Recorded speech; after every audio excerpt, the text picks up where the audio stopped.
Good afternoon again. Thank you for coming to the Senate Finance Committee. Today is Thursday, January 23rd.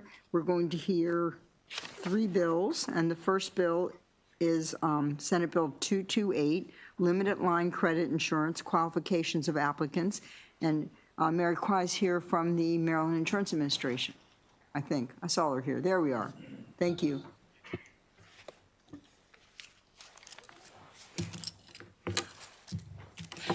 Good afternoon, Chair Bidle and members of the committee, and thank you for the opportunity to speak in support of Senate Bill 228.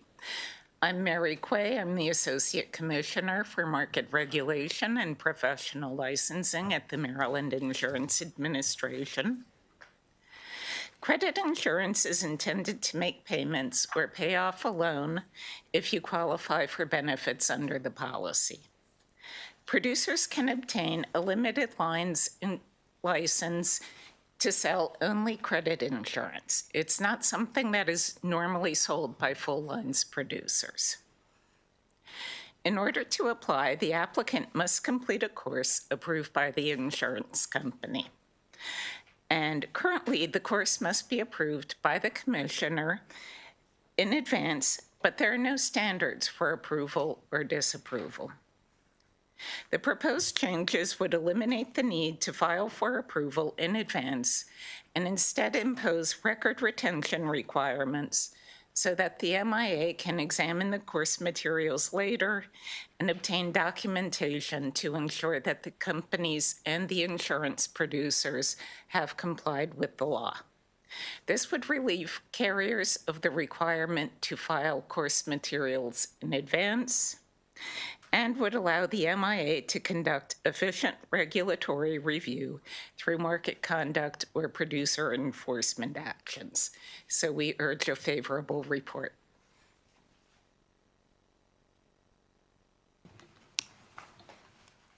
Okay, that's easy. Do we have any questions at all for Mary? No? Oh, Senator Ellis. Thank you, Madam Chair. That course, is it, what kind of course would be required? College course, accredited? There are different types of insurance producer licenses. And so if you have a full lines license to sell property and casualty or life and health, you have to take a rigorous exam, and most people are going to take a class for that. And we eliminated the requirement to take a class before taking the exam last year. But that might be, I think Hartford Community College offers it. I think private companies offer it. In this case, it's just a course taught by the insurance company on their products. Okay, great. Thank you. Thank you, Madam Chair. Thank you for that question. I see no other questions. Thank you very much for being here. Okay. Our second bill hearing is Commissioner John Dove here for Senate Bill 209, State Commission of Real Estate Appraisers, Appraisal Management Companies, and Home Inspectors, Sunset Extension and Report. Is anyone here from the Department of Labor for this bill? Okay. How about, Senator Grau, do you want to start the consumer protection automatic renewals? Do you want to bring up your panel? I think it's Fran Schneiderman, Zoe Gallagher, and Stephen Sakamoto Wengel. Do you have those? Okay. Thank you.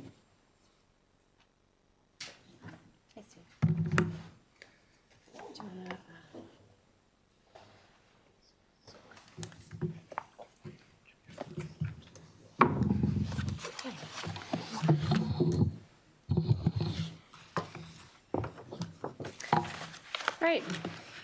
Good afternoon, Madam Chair, Mr. Vice Chair, members of the committee. Senator Don Gall here to present Senate Bill 49, Consumer Protection Automatic Renewals. This bill was passed last year out of the House with overwhelming support, passing with fewer than 10 votes in opposition. This committee heard the Senate bill, but late in the session last year, didn't have an opportunity to get it through. In the interim, we worked with the Office of the Attorney General, with advocates, as well as the opposition side, to develop this bill. Also in utilizing the recent FTC rule on this topic. So I want to give you an illustration of what this bill addresses, the problem that it addresses. I signed up for a gym membership easily online after working out very diligently, I promise. I made the decision that I was going to cancel. It didn't work out with my schedule. This particular gym requires you to go in person to cancel. And this becomes a problem, especially for a lot of people that if they move, if they have transportation issues, if they, are members of the service, the military service, that they have deployment orders, that they have to physically go in person. And there's no good reason for doing so other than the fact that it benefits the businesses because it makes it more difficult for you to cancel in the same way that you had signed up for that membership. I think a lot of people have experienced this issue also with, not to point fingers, but for example, with newspaper subscriptions. Oftentimes you may be able to easily sign up, but trying to cancel necessitates a phone call. 1-800 number can only open during a certain number of hours, just makes it very difficult. And a lot of Marylanders, a lot of Americans have recurring payments or recurring charges on their credit cards for subscriptions that they don't use. And that trying to cancel becomes a headache trying to cancel becomes a huge headache. So what this bill would do would establish a regulatory framework to govern automatic renewals, which the bill defines as any contract, plan, or agreement between a consumer and a seller in which a paid subscription or purchasing agreement is automatically renewed at the end of a definite term for a subsequent term.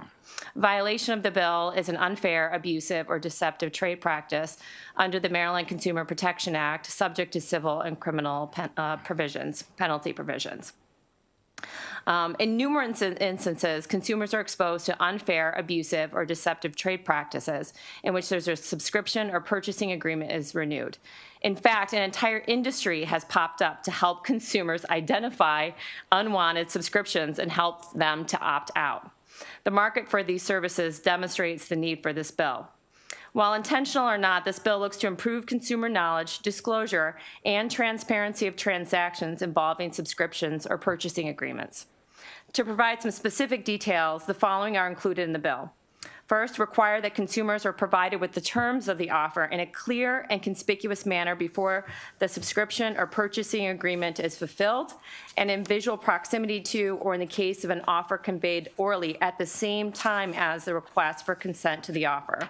That would include the price that will be charged after the initial term ends or the way the subscription or purchasing agreement will change at the end of the initial term.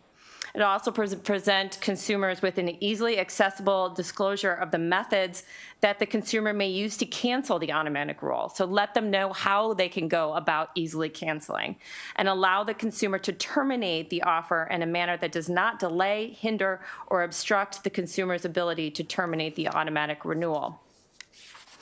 If the offer includes a free gift or trial, the offer must include a clear and conspicuous explanation of the price that will be charged after the trial ends and the manner in which the subscription or purchasing agreement pricing will change at the end of that trial. It also updates provisions regarding if a person makes an automatic renewal offer online, especially as it pertains to communication and the mechanisms in which an individual can cancel their automatic renewal. Finally, it makes clear that the methods to cancel must be as easy to use and offered through the same mediums as was the offer it was to initially enroll. So you must be able to cancel the same way that you signed up. The Consumer Protection Division of the Office of the Attorney General will be responsible for enforcing is responsible for enforcing the Maryland Consumer Protection Act and would also be responsible for enforcing the terms of this bill. This bill is very similar to other legislations. In fact, in other states, many other states already have such legislation already in effect, including Maine, California, Georgia, North Carolina, or some other states that have similar legislation. And it builds on the final rule that the Federal Trade Commission published last year. I know you're going to hear some opposition saying that it's not in line with other states. That's because the FTC recently came out with a rule on this very topic. And so this bill models after the FTC rule. As I mentioned previously, this bill was introduced last session, received overwhelming support in the House. We've been working on it with various stakeholders. We will continue to work with various stakeholders. I know there's been various requests for amendments, and we're always open to continuing to work with them. And I respectfully request a favorable report on SB 49. Thank you, Madam Chair. Thank you. So who'd like to go next? Thank you. Thank you. Thank you, Chair Beidel, members of the committee, for the opportunity to address this bill. My name's Franz Schneiderman. I work with Consumer Auto Maryland. We're a nonprofit group that works for transparency and protection for Maryland drivers and consumers. We strongly support this bill because we think it provides important common sense protections for a kind of consumer transaction that most of us engage in, and many of us have had frustrating experiences with. I think, as the senator said, it involves some common sense protections in the use of subscription renewals, which are a convenient way to get continuing access to important services. But too often, people are misled into commitments that they didn't really understand, or the commitments continue for years and years, long after people have forgotten them or forgotten how they signed up for them. And I think we've all had the experience of getting charges on our credit cards for recurring subscriptions that we had forgotten about, we didn't know were renewing. It's frustrating, it's expensive, and it's often not obvious how to correct them or cancel, even if we want to. So this bill gives consumers the ability to do that. As Senator Geil explained, the FTC studied this carefully, had all kinds of hearings about the dark patterns that a lot of major marketers use to push people into these commitments, and came up with a rule that covers some of this ground. But it's important to remember that that rule was issued in October. It's supposed to go in effect this spring, but it's now tied up in the courts, and the new administration isn't very sympathetic to these kind of restrictions. So it's entirely possible it will never go into effect. So we can't really rely on that for protection. Also, this bill has some protections that aren't in the FTC rules, including crucially that you get notified in a timely way before your subscription renews, and that you'll be getting a charge. So you have, as I think you should, a chance to decide if you want to continue it. So I think it's important protections. Hope you'll support it. Thank you. Thank you. So Zoe, you want to go next? Yeah, absolutely. Thank you. Thank you, Madam Chair and Mr. Vice Chair. My name is Zoe Gallagher, and I'm the Policy Associate with Economic Action Maryland Fund, formerly the Maryland Consumer Rights Coalition. We're a statewide organization dedicated to advancing consumer rights and economic equity in Maryland through advocacy and direct service. I'm here today to urge a favorable report on SB 49. This bill ensures clarity, transparency, and fairness in subscription renewals. These models are everywhere, from streaming services to fitness apps. While convenient, these models often exploit consumers through unclear terms, complicated cancellation processes, and unexpected charges, and these practices disproportionately harm economically vulnerable Marylanders. I've actually experienced this firsthand. The senator mentioned that there's now a market for apps that allow you to see how many subscription services you have. I downloaded one of these and discovered I had been unknowingly paying $20 a month for over a year for a service that I thought I had canceled. I was able to dispute these charges and receive them back, but then I noticed a week later that the app I had downloaded actually charged me for the service of locating subscriptions. So this just highlights how pervasive these issues actually are. And this bill addresses these predatory practices by the requirements outlined by the senator in her testimony, and it strengthens consumer protections by making violations subject to the Maryland Consumer Protection Act. As Franz mentioned, the Federal Trade Commission has recently implemented this click-to-cancel rule, but its future is uncertain, and we need to take proactive steps to protect consumers regardless of federal action.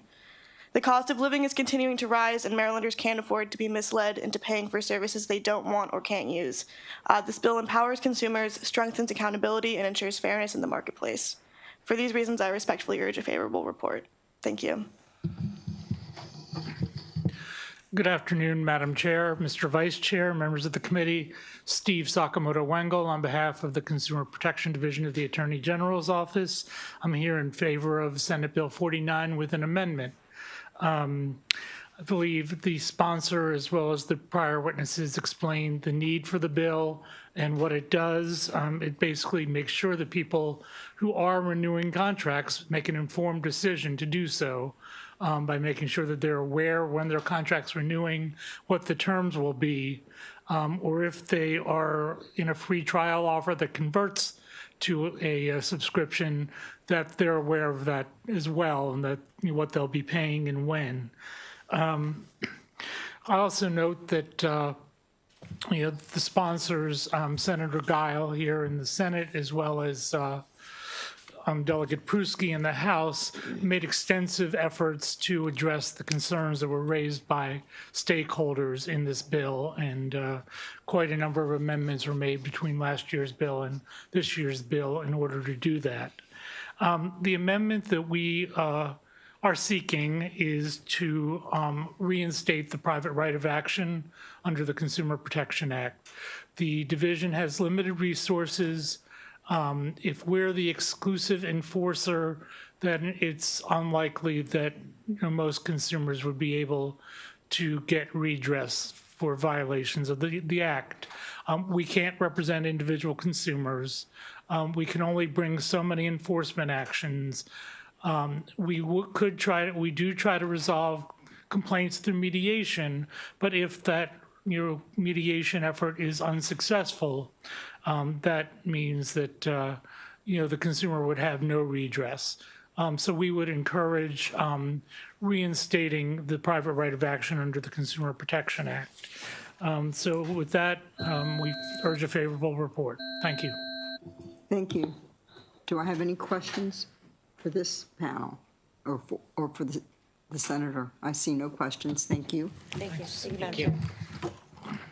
This is like the first time all session that we've run a little early, and I think I'm losing some witnesses because of that. But is Bob Benton here from the Maryland Bankers? I don't see him. Sarah Price, Maryland Retailers. Sarah, you want to come up? These are unfavorables. Grayson Wiggins, unfavorable. And then we'll have 2 virtuals. Thank you. Thank you, Madam Chair. Good afternoon, honorable committee members. Sarah Price here on behalf of the Maryland Retailers Alliance. We are signed up unfavorably on this bill, but we are hoping to reach a position of neutrality through amendments. We and members have spoken with the sponsor's office. Sounds like possibly amenable to some of the changes, but ultimately our goal on a lot of bills like this is to try to avoid a patchwork of policies across the country. So we've made some recommendations to try to align with some of the other states to provide a bit of consistency for our multi-state members. We look forward to the collaboration and hope to not have to say no. Thank you. Good afternoon, Madam Chair, members of the committee. Grayson Wiggins here on behalf of the Maryland Chamber of Commerce. We too are, appreciate the intent of the bill. I think our concern largely stems from the end of the bill, page 5, lines 27 through 31, where we attach the penalties to the Maryland Consumer Protection Act, which includes criminal penalties that have jail time attached to them. And I'm not sure that we should be considering jail time for this type of violation, but if we are going to, I would encourage the committee just to try and be a little more definitive in what the requirements under the bill are. There are references to the bill that we think are thresholds in the bill that we believe are kind of subjective. For instance, there's references to at least as easy to use, prominently displayed, easy to find, and we're concerned that small businesses may be confused and would be subject to significant civil penalties and additionally criminal penalties involving jail time. And there's some tight windows in here as well. You have to provide notice not less than 15 days, not more than 45 days. And I would just also note that the term subscription is not defined in the Uniform Commercial Code. We were unsure of whether or not it include things like gym memberships, but it seems like the sponsor believes it does. And so we're just, concerned that that small gym owner may face criminal penalties for unintentionally violating this. Thank you.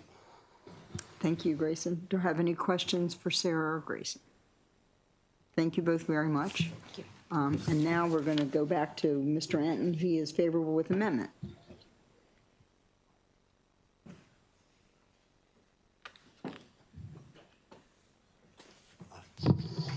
Thank you, Madam Chair. Robert Enton on behalf of the Maryland Bankers Association. And I've read this bill many, many times. It was heard in the House the other day. And I talked to the sponsor and her staff this morning about it. And just some things that as I looked at it on behalf of the Maryland Bankers Association, that I wasn't sure of, and try to get I've gotten some clarification, and hopefully we'll get more. But just to understand, what is a purchasing agreement? Is that a loan? Is a loan agreement a purchasing agreement? I'm just not sure. My sense is that loan agreements have a set term. It's not a term that automatically renews. I don't even, credit cards, I think my understanding is credit cards don't have a term. You have a credit card, that credit card stays around and you can terminate it whenever you want, and the lender can terminate it. But that was just, my concern was just trying to figure out the applicability. I don't think we're going to have a problem with the bill, and I'm going to continue to talk to the sponsor about it and get further clarification. I just wanted to go on the record with as to, the fact that we do have an interest in the bill. Thank you, Mr. Enton. Do I have any questions for Mr. Enton? Thank you very much. Thank you. We have two virtuals. So Margaret Durkin from TechNet and Rebecca Snyder from MDDC Press. Good afternoon, Chair Beidel and members of the committee. My name is Margaret Durkin, and I'm the Executive Director at TechNet, a technology trade association. Thank you for the opportunity for allowing me to speak today on Senate Bill 49 related to automatic renewals. Conceptually, we agree with the intent of this bill, and we want to ensure that both consumers and businesses are protected when dealing in the business space in Maryland. Senate Bill 49 would require revisions to user interfaces and provide really prescriptive requirements for our companies. So we have reached out to sponsors in the Senate and the House with some suggested changes. Those are with the sponsor, and in our written remarks, you'll see some suggested phrases such as in temporal proximity to, and the standard cost-effective, timely, and easy to use. We believe that that phrase, cost-effective, timely, and easy to use, is a good reference point for businesses and allows consumers and businesses alike the flexibility to use a cancellation method that works for both parties. Again, like other speakers have mentioned, we are concerned that this bill would lead to a private right of action and a lot of frivolous lawsuits. So we would ask that it be clarified that nothing in the law constitutes a private right of action. We're also requesting that the Public Service Commission be one of the exemptions. And then finally, we will note that should this bill pass, businesses will need a lot of time to come into compliance. So we are requesting a 12-month implementation period. Thank you for your time today, and I'm happy to take any questions. Do I have any questions for this witness? Anything? Thank you very much for your suggestions. And finally, Rebecca Snyder. Good afternoon, committee. Let me turn on. I think my video is about to start, maybe. Well, I can go ahead as the avatar. It says my video is disabled. Thank you. Sorry, technology. Committee, thank you for allowing me to speak. My name is Rebecca Snyder. I'm the Executive Director of the Maryland Delaware DC Press Association. Not sure where my video went. Hang on. Host has stopped it. No matter. We'll continue on. So there, I'm back.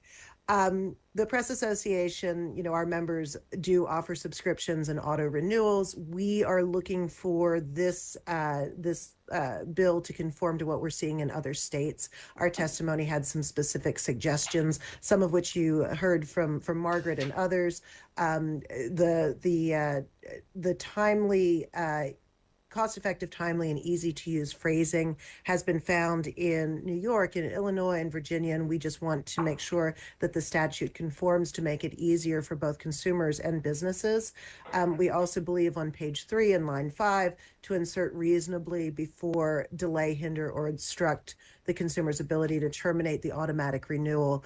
We do want we don't want to hold subscribers hostage. We want to make sure that people are able to cancel their subscription as they need to, but we also want to make sure that the statute makes it easy to enforce for all.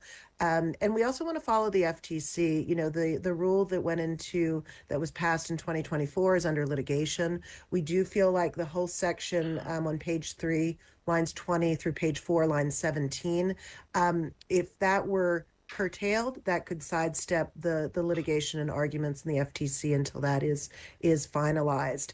We have been in contact with Senator Guile and Delegate Pruski, and unless these amendments are adopted, we would encourage an unfavorable report, but we do hope that we can come to consensus. Thank you. Do I have any questions for Ms. Snyder? Seeing no questions, that ends the hearing on Senate Bill 49. Thank you. Thank you. Okay, so our last bill is Senate Bill 209. There you go. Yes, ma'am. Good. All right, so we're going to hear from Commissioner John Dove, and then we have one virtual witness from the Department of Labor. This is the Senate Bill 209, State Commission of Real Estate Appraisers, Appraisal Management Companies, and Home Inspectors, Sunset Extension and Report. Yes, ma'am. Good afternoon, Chair Bidle, Vice Chair Hayes, and members of the Senate Finance Committee. For the record, my name is John Dove, and I serve as the Commissioner of Occupational Professional Licensing with the Maryland Department of Labor. Today, I am testifying in support with information for the committee's consideration on SB 209. Online with me virtually is our Executive Director, Todd Blackistone. He's there just to answer questions should I not be able to answer.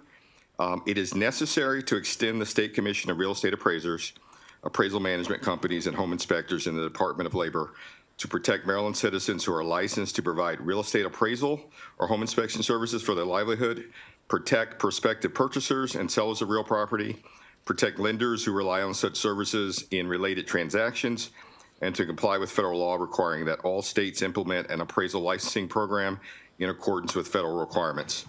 The Commission of Real Estate Appraisers, Appraisal Management Companies, and Home Inspectors has been subject to prior sunset extension since its creation in 1990, most recently in 2023. The Commission receives approximately 110 complaints per year against its 3,700 plus licensees. Complaints are processed immediately upon receiving them and are typically closed within 120 days. Currently, there are a total of 21 open complaints against licensees. The Commission processes approximately 1,500 total licensing applications per year. As with complaints, applications are processed immediately without delay, typically within 3 to 5 days. Additionally, the Commission has been proactive in addressing concerns of bias within the Maryland real estate appraiser community. All Maryland real estate appraisers are now required to complete racial bias training as part of their education before renewing their licenses. The Commission has also established a memorandum of understanding with the Maryland Commission for Civil Rights to handle complaints related to racial bias against appraisers. Furthermore, the Commission has removed the requirement for a 4-year college degree to become a certified appraiser, expanding opportunities in the field. In addition, the University of Baltimore will conduct an independent evaluation, is conducting an independent evaluation of the Commission's practices to ensure compliance with all statutory requirements and to offer recommendations for potential improvements. With that, I respectfully request a favorable report by the committee on SB 209. Executive Director Blackistone and I are happy to answer your questions. Thank you, Commissioner Dove. And Mr. Blackistone, do you want to add anything? I don't see any questions from the, I do have one question from the committee. Do you want to make any statements, Mr. Blackistone, before the questions? No, no, but I am happy to answer any questions if anyone has any. Thank you. We have a question from Vice Chair Hayes. Yeah, thank you, Madam Chair. Mr. Commissioner, you knew that I was going to have these questions as this continuously has concerned me that we always see news articles about families who properties are undervalued and accusations of racial bias as it relates to the appraisal industry. I found it interesting in your testimony that you guys said that you all were proactive in addressing this issue, as all of the actions that you describe is as a result of the amendments that we have passed here in this committee over the last couple of years, including a request for an evaluation, independent evaluation of the practices of that commission. That the evaluation that you referred to in your testimony that you will share with the legislature was due at least a year or two ago. We still don't have it now. There's no indication in your testimony of when we will have it. And our conversation during the interim, even in your partnership in your MOU with the Maryland Commission on Civil Rights, they admitted that even if they had increased complaints of racial bias here in the state of Maryland, that they just don't have the capacity to investigate and see those things through. And so I still believe that we have significant gaps that rob families of their most valuable asset here in the state of Maryland. And so I question, our commitment around it. So at least if you could tell us or give us some type of indication on when we could expect you all to report on the independent evaluation, that may be a step in the right direction, although it's 2 years late. But I'm still really concerned about what you guys have done up until this point. To answer your question, the University of Baltimore expects 4 to 6 months to complete the evaluation. I think it'd be more in the 4-month time frame, but it's 4 to 6 months to complete that evaluation. With regards to the MOU and our work with Executive Director Horton, he is working diligently to get enough people in place.